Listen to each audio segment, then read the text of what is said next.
Good morning, welcome to all of you my YouTube channel Gyan Prakash Gupta. आज हम आप लोगों को रसायन विज्ञान क्लास 9th और 11th के हिंदी बोर्ड मीन्स यूपी और बिहार बोर्ड के बच्चों के लिए एक बहुत ही इम्पॉर्टेंट टॉपिक जिसमें कि सबको अक्सर प्रॉब्लम रहती है, उस पर बहुत सारे बच्चे कहे कि सर हमें मोल पर आधारित गणनाएं में बहुत समस्या आ रहा है, मोल टॉपिक को पढ़ा दीजिए।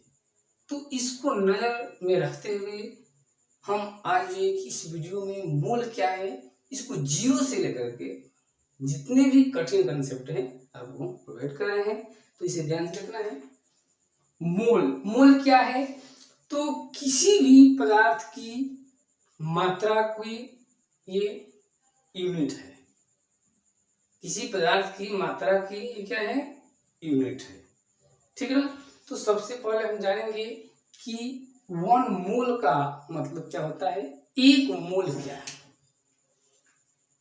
एक मोल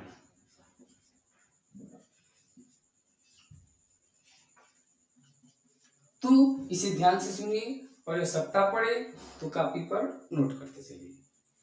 किसी भी पदार्थ की वह मात्रा लीजिए जिसमें उस पदार्थ के 6.022 इंटू 10⁻23 कण उपस्थित हो। अब कण में परमाणु, अणु और आयन, तो उस मात्रा को उस पदार्थ का एक मोल कहते हैं। फिर भाई जैसे कि हम 1 दर्जन बोलते हैं, 1 दर्जन बोलने पर हमारे मस्तिष्क में 12 पीस आता है। ठीक उसी तरह से किसी भी पदार्थ का 1 मोल बोलते हैं तो उस पदार्थ के उसमें कितने कण आने चाहिए? 6.022 इंटू 10⁻23 कण उपस्थित रहते हैं, तो पदार्थ की उस मात्रा को 1 मोल कहते हैं। कौन? जैसे एग्जांपल में 1 मोल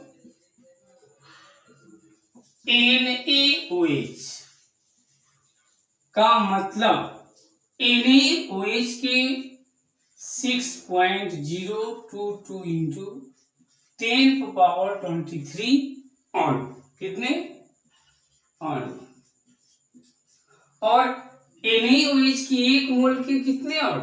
इतने अणु। मतलब कि 1 मोल, 1 मोल NaOH मतलब कि इतने NaOH के अणु, और 1 मोल जो अणु होते हैं उसके भार को ग्राम अणु भार कहते हैं। तो 1 मोल NaOH के इतने अणु और इसके भार को क्या बोलेंगे? ग्राम अणु भार। तो कितना आ जाएगा?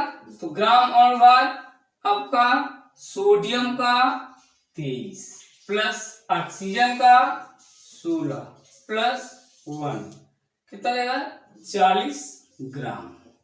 अब कहने का मतलब ये है कि 40 ग्राम 1 मोल सोडियम हाइड्रोक्साइड की 6.022 गुणे 10⁻23 अणुओं का भार है कितना? 40 ग्राम। तो इसे कहते हैं हम ग्राम अणु भार। तो मोल क्या हो गया? किसी भी पदार्थ की वह मात्रा जिसमें उस पदार्थ के कितने कण हो? 6.022 गुणे 10⁻23 कण उपस्थित होते हैं। पदार्थ की उस मात्रा को 1 मोल कहते हैं। इसे 1 मोल NaOH मतलब कितने NaOH के कण? 6.022 गुणे 10⁻23 अणु। और 1 मोल अणु का जो भार होता है उसी को कहते हैं ग्राम अणु भार। जैसे सोडियम हाइड्रोक्साइड का ग्राम अणु भार 40 है। इसका मतलब क्या?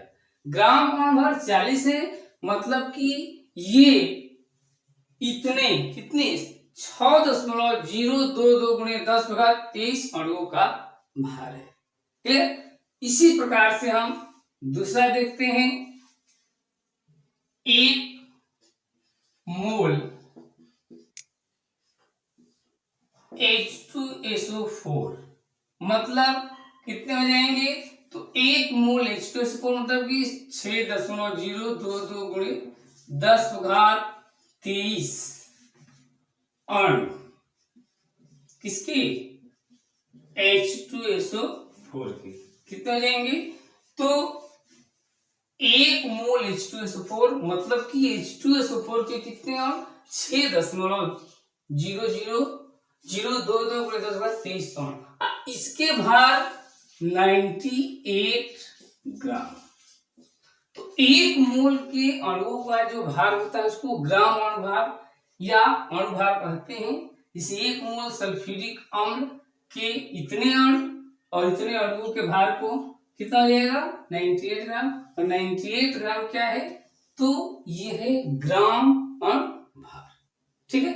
इसी प्रकार 1 मोल Na 1 मोल सोडियम परमाणु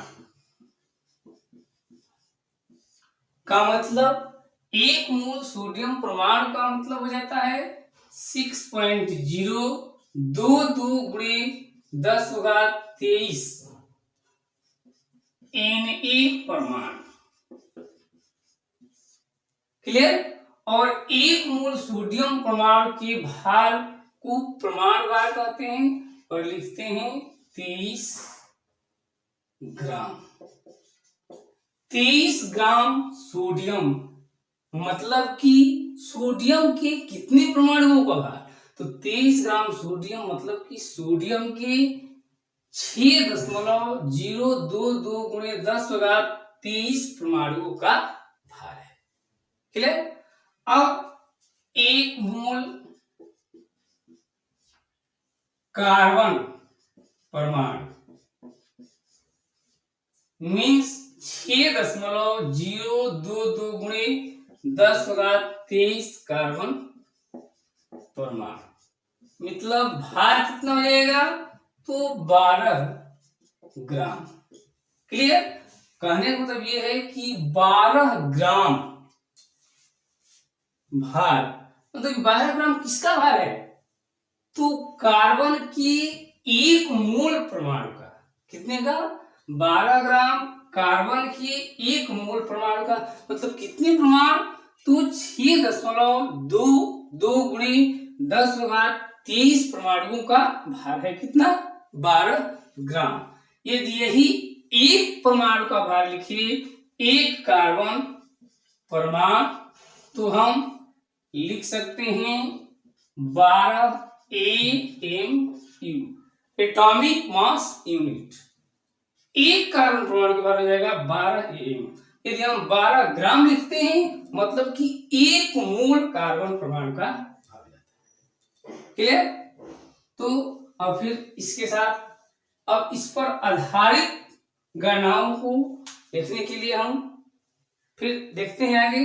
तो किसी भी पदार्थ की यदि मात्रा दी हुई हो तो उससे मोल निकालने के लिए n इक्वल होता है पदार्थ का भार बटे ग्राम अणु भार।